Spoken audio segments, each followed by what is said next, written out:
everyone. In this tutorial, we will learn about the for loop in C programming language.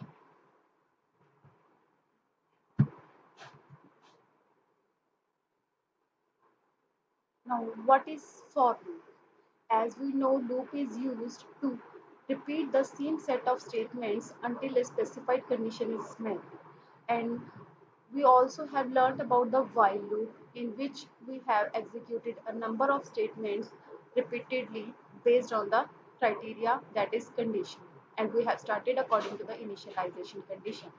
But the for loop is used in place of while loop when we want to shorthand for the while loop.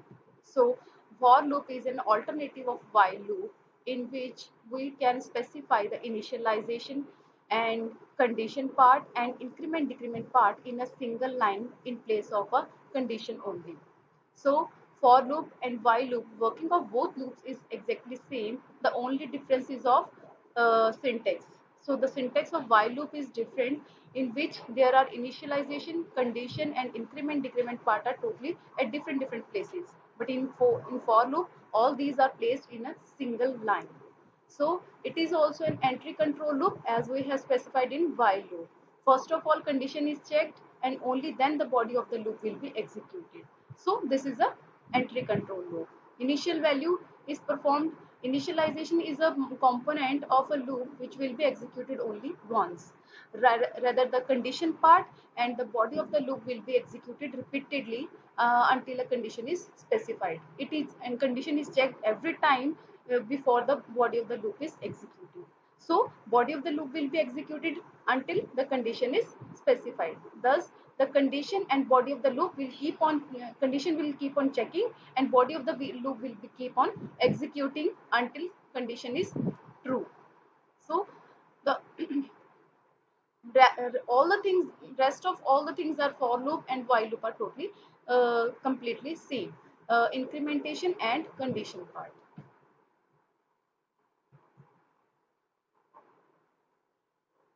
Next, this is a flow chart of for loop. This is exactly same as a while loop. We will start when loop will start. After the loop is start, condition is first checked. In starting part, we will specify the initialization condition, which is the beginning point of the loop.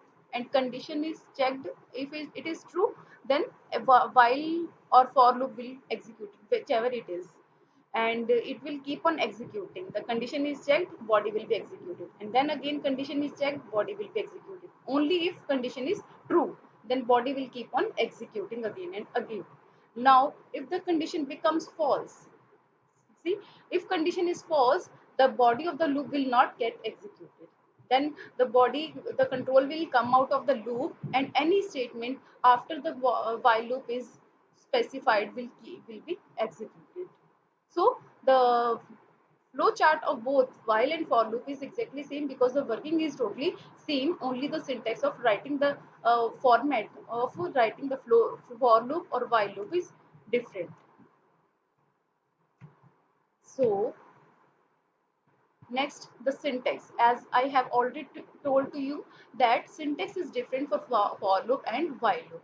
You can see in this syntax, in for loop we have specified in parentheses after the for keyword, in parentheses all the three things are in single place. So it is basically a simpler version of while loop. Initialization, then semicolon. Initialization can contain more than one statements. If initialization contains more than one statements, these will be separated by the comma. Then initialization is completed, we will specify a semicolon to separate it from the condition part. Now next part is the condition part. In the condition part, we can also specify more than one conditions. So all the conditions specified over here can be separated by any logical operator, and operator, or operator, or logical not operators. So more than one conditions can be specified combined. As we know, conditions are combined using logical operators. Now as the condition part is completed, we will place the semicolon to terminate the condition part. After this, we will specify the updation of the variable, which will be on the basis of which the for loop is executed. The updation can be an increment part or it can be a decrement part. Now the increment doesn't mean that we have to increment the value by one only. We can specify any updation. We can increment by 1, by 2, or we can multiply, or we can decrement the value by 1, or we can decrement by 2, or any number by decrement. So for example, we can decrement the value from 100 to 0 and decrement by 3. It can be any value depending upon what we want to execute in our for loop and on the basis of what iterations we need in for loop. So increment and decrement are always according to the initialization, and increment decrement will keep on coordinating with each other. Then in curly braces we will specify the body of the loop. If the body of the loop contains more than one statements, then we will specify all these statements in a pair of curly braces. But if the number of statements they are only one, then we can specify only after the for loop first line. We can immediately after this we can specify the single line of code that will come under a for loop. If more than one statements, then we will put a curly braces, and all the statements combined will be put up in the pair of curly braces over here. Is it okay? Now let us move on to the example. This example is exactly same as a for a while loop as we have learned in our previous tutorial. So for loop, here the output will be exactly same as in while loop. If we have specified the initialization part with I equals to 0. So we have started point for the for loop is 0 and ending point is 5, means loop will start from the value 0, and last part you can see it is a I plus plus, means it is a increment variable. So I loop will start from 0 and it will keep on checking every time whether the value of I is less than equals to 5. If the value of I is less than equals to 5, only then the body of the loop will be executed. Now the body of the loop here also contains a single statement, but we can put it without a curly braces also if it contains a single statement. But better to put up a curly braces so we can get to know that all these statements, yeah, or a single statement comes under this for loop. Is it? So if every time I is less than equals to 5, it will be checked. If it is true, only then this printf statement will be executed. In this code, the printf statement is printing the value of I. So every time whatever the value of I is updated will be printed. So then next what will happen? I increment variable will increment the value of I. Thus I equals to 0 is the statement that will only be executed only once in the beginning of the for loop. But the I is less than equals to 5 will be checked every time we enter the loop repeatedly.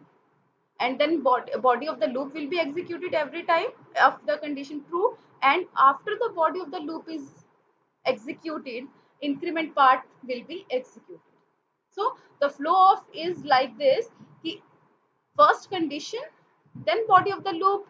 This statement will be only once executed in the beginning only. Then condition is checked, body of the loop will be executed. Then increment. After incrementing, again condition is checked, body of the loop is executed, then increment. Condition is checked, body of the loop is executed, incremented. Continue until I, what should be the I for condition to be false? I is 5 less than equals to 5, condition will be true, it will be executed. Now when I becomes 6, then 6 is less than equals to 5, this condition will become false and we will come out of the for loop. Thus on the value of I is 6, the condition will become false and we will come out of the loop. So this statement, this for loop will print the value of I from 0 to 5. 0, 1, 2, 3, 4, 2 and 5. This value will be printed in the output only.